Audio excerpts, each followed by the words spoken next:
Am I good now? Are we good now? Okay. Okay. I think we're sorry guys. Totally messed up the intro.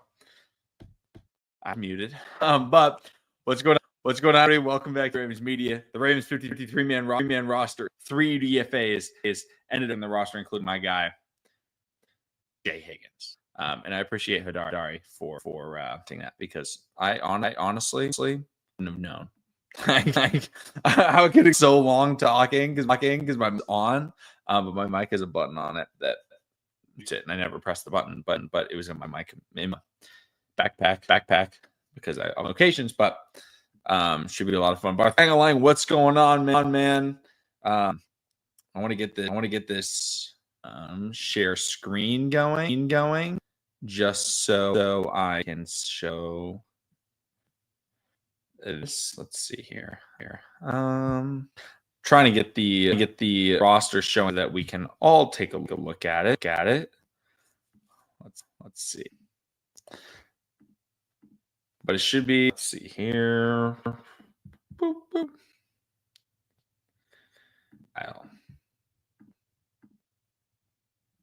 Boom. All right. Baltimore Ravens, 53-man. Let's obviously the quarterbacks pretty simple. Lamar Jackson, Cooper Rush, very, very, very predictable. He was cut, which I'm excited about. I don't think he's whatsoever. I don't want him ever playing for the Ravens. Running backs, Derek Henry, Rasheen Ali, Keaton Mitchell, Patrick Ricard, Just Hill. They're keeping 4 running backs. I felt a good possibility because Rasheen Ali does provide value in the kick return game. He is one of the Ravens' big returners, and Keaton has had a little bit of injury returns, but I fully expect Keaton Mitchell and Rasheen Ali will be the return specialist here on kickoffs. So that those make sense in my opinion. Void says they got to get some nicknames ready. Absolutely. Wide receivers, we keep Joshua and I talked about whether or not they keep 6, 7. And they ended up going, because I felt like if we kept 7, that would mean that we're not keeping a guy like Mitchell. But they're very standard, very chalk. Zay Shaw Bateman, DeAndre Hopkins, Talon Montez Walker, and LeJohntay West.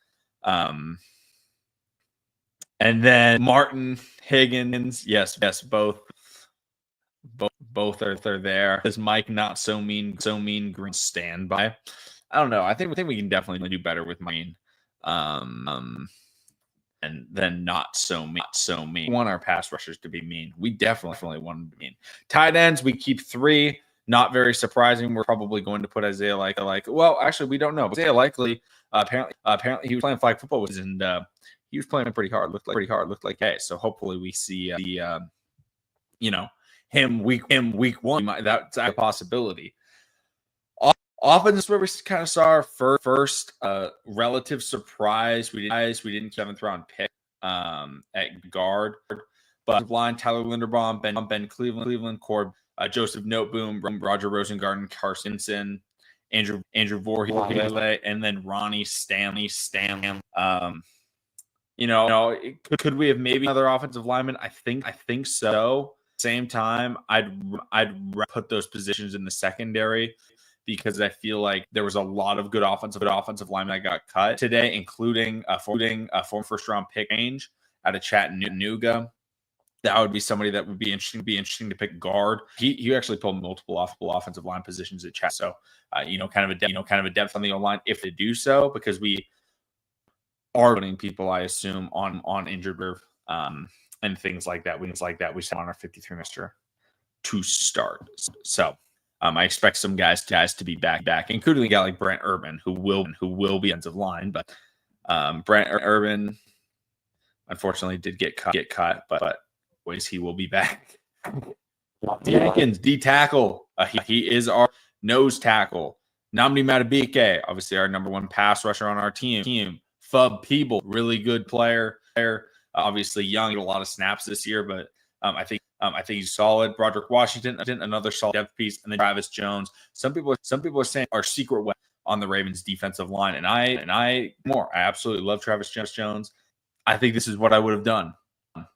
I like CJ Ravenel. I felt like he was solid, but I don't know if I liked him more than Washington. And even though John he might be better than John Jenkins. John Jenkins fills the mold of what we needed on our D line because we really didn't have a true zero tech. John Jenkins that.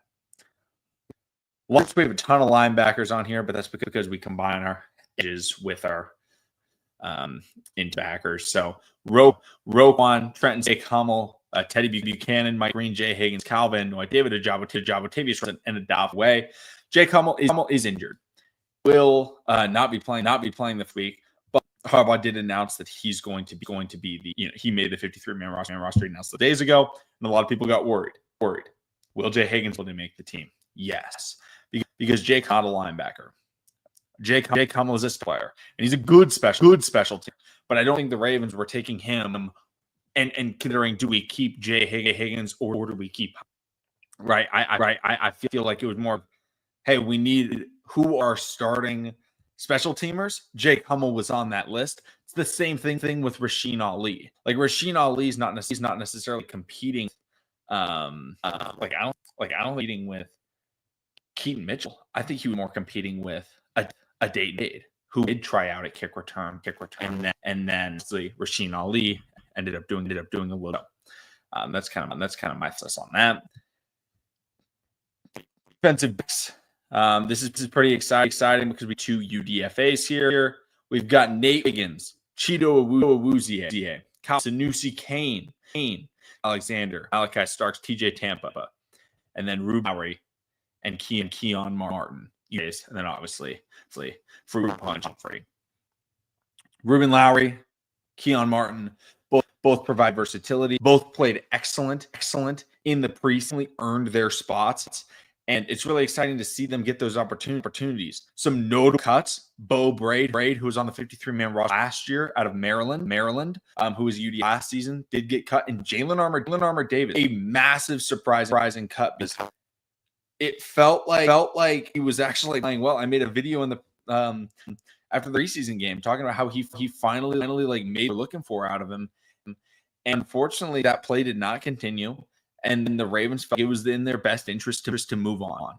Instead of going with Jalen Armour Davis, they bring in playmakers that were making plays throughout the entire preseason, and then keeping on a guy like TJ has a ton of potential and ability to continue playing and is going to be cheaper because we don't have to extend him or anything. So very surprising that we cut Jalen Armour Davis, but.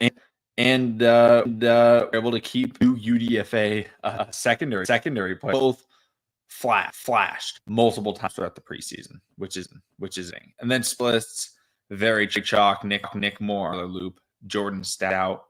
Some questions that people have. Would David Ojabo be making the man roster? I don't think he was ever really in there was ever really a true concern. For me at least, of whether or not I felt like he was pretty locked into that spot. It was more a question of like how many reps is he get at pass rusher.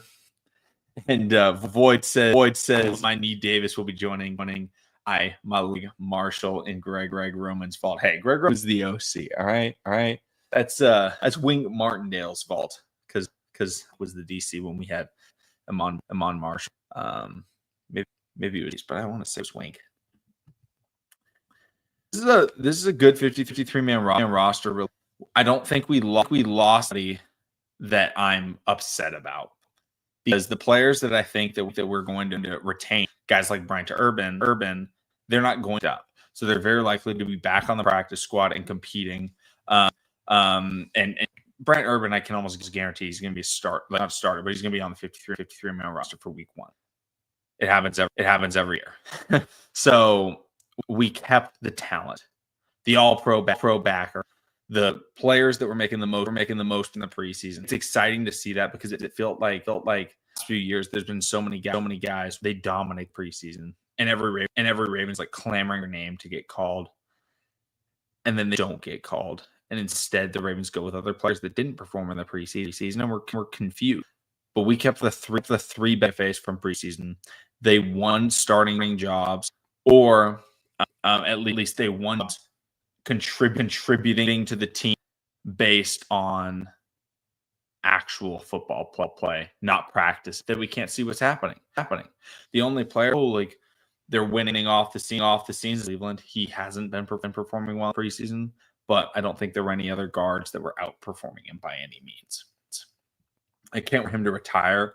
Are you talking about Brent Urban or Jadeveon Clowney? Because Jadeveon Clowney.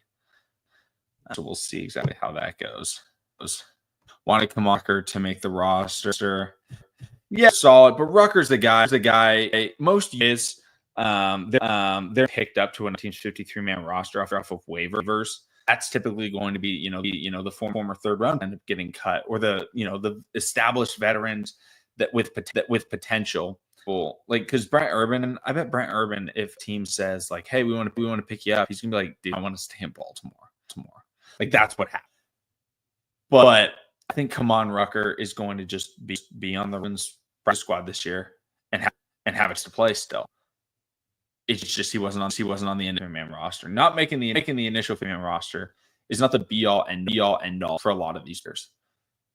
They have a chance team. Look at Geno Stone. Geno Stone might be the best Baltimore Ravens example of just battling, right? 7th round pick, ended up getting not 53-man roster. Then he just continued to dominate the preseason. Finally gets that call up. Finally becomes a starter, and then gets 7 receptions in a year. Ends up leaving. But he continued to grind. Another guy to grind. Darius Washington, who would have been a starter. Probably not a starter. Major contributor because we used 3 safeties this season, and he was last season. Darius was. He was a UDFA. And he continuously, Ravens fans were like, get him on the 53, get him 53. They finally put him on the 53 after years. And he finally dominated.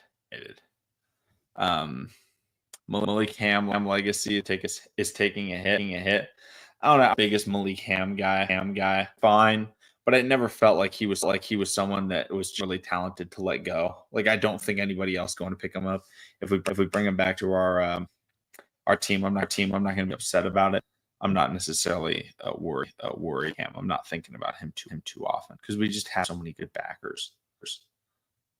If they bring in Clowney to take away a spot, they're still going to have to address outside linebacker. Yeah, exactly. Like our outside linebacker isn't locked in here. Like, we have a ton of question marks. Are we re-signing Adafe? Are we re-signing David Ojabo? How's Mike Green going to perform? How's Tavius Robinson going to perform? How's Isaac going to perform? It's going to be a lot of figuring out. Basically, is what I'm trying to say. That's not a bad thing, right? I think it's just we don't know. We could have something special. We could have something average. I don't think we're going to have anything terrible because we know what we can get out of our interior defensive line, which will help outside of the line. And so I'm going to like sit farther. How long this is going to be? Also, like, I just want to do a live react. Tez Walker blessed. Shout out to Tez Walker. Charlie Kolar blessed as well. Saw someone's freaking out because we didn't get what's it called? We didn't get Brent Urban. It's like, no, don't worry, Brent Urban. We got him.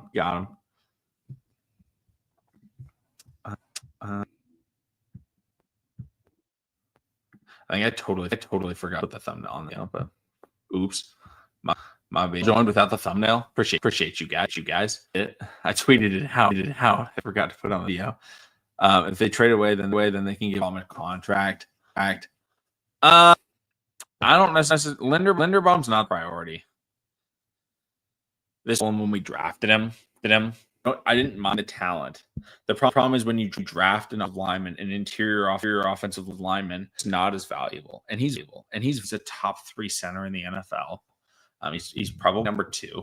It's him and Creed kind of battle it out. But like 20 plus mil for a center, I'd rather pick Kyle Hamilton. I think he's a bigger difference maker. I don't necessarily pay an edge rusher, but I like you can draft a plug and play center relatively easily. You can get him on 2-round fee. I just don't. I don't want to commit to that money. Right? Franchise tag him. Need. I don't know. I'm not like Linderbaum's terrific, but the way that we spend our money, I don't think going is necessarily the right move. I'd rather pay a free agent guard, if we're being honest. Franchise gets cut to start the season. Exactly. Exact strat. Every time. That's what happens. I just hope nobody takes number 50 or 58. Really funny. That would be really funny. Someone like 58. Everyone's like, wait a minute.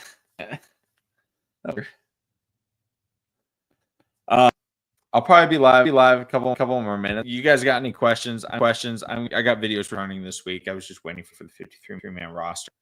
And then I was camping. I was out of town, so I honestly didn't even watch the game. I saw Tyler Loop had a really good game, which is awesome. But I was fully out of town. No internet. The Stanford game, I watched that after.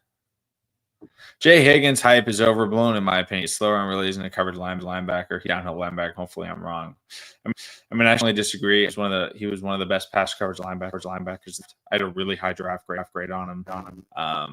But that was one of the things that he would rate at in college was pass coverage. He doesn't have sideline to sideline speed, but I think a lot of people bought in super late on Jay Higgins is the problem. Like I was all in on anybody that was watching my mock draft knows I took Jay Higgins every single mock draft. Like confident I was in him. And when we got him, I was so excited. The franchise tag for Tyler Linderbaum would be tackle money. Yeah. But that's 1 year of tackle money versus 4 years of $25 million. Like I'd rather just take 1 year if we need a rental center.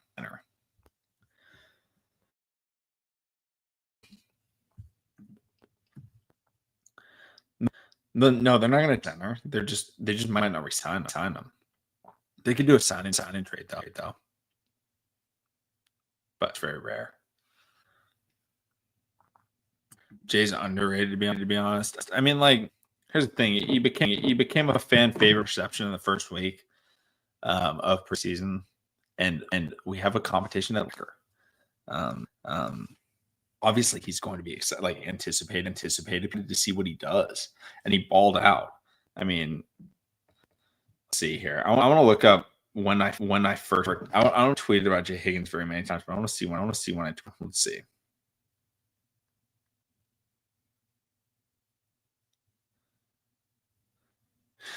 Let's see here.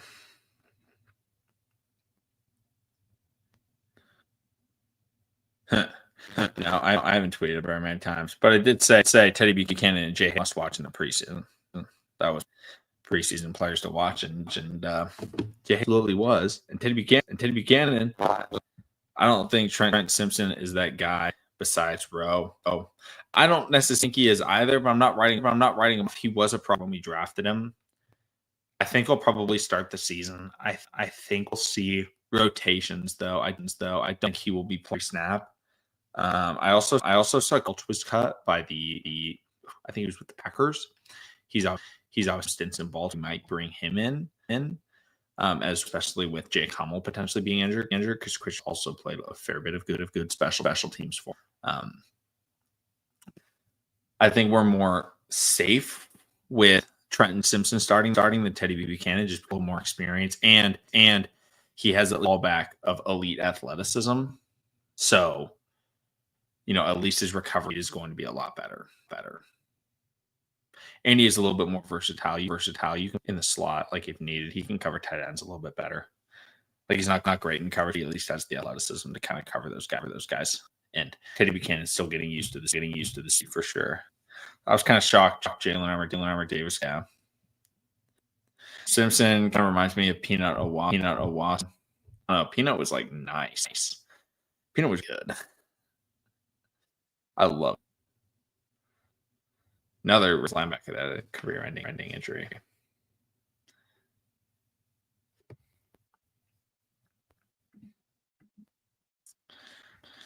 Let's see here. But any final questions before I wrap up the stream / video? I feel, but I have a lot of my. I'm like sitting on that right now, so kind of hurt is why the stream's not lasting longer. I might TikTok or something like that later, just in, like, be sitting on the couch. Might be a little bit better. I'm at my dad's house right now. So I don't have my chair or anything. I've got my PlayStation TV behind me. How do the rotations at each position look? I mean, I think it's going to be pretty big. Really, the only question marks are, who's going to be playing at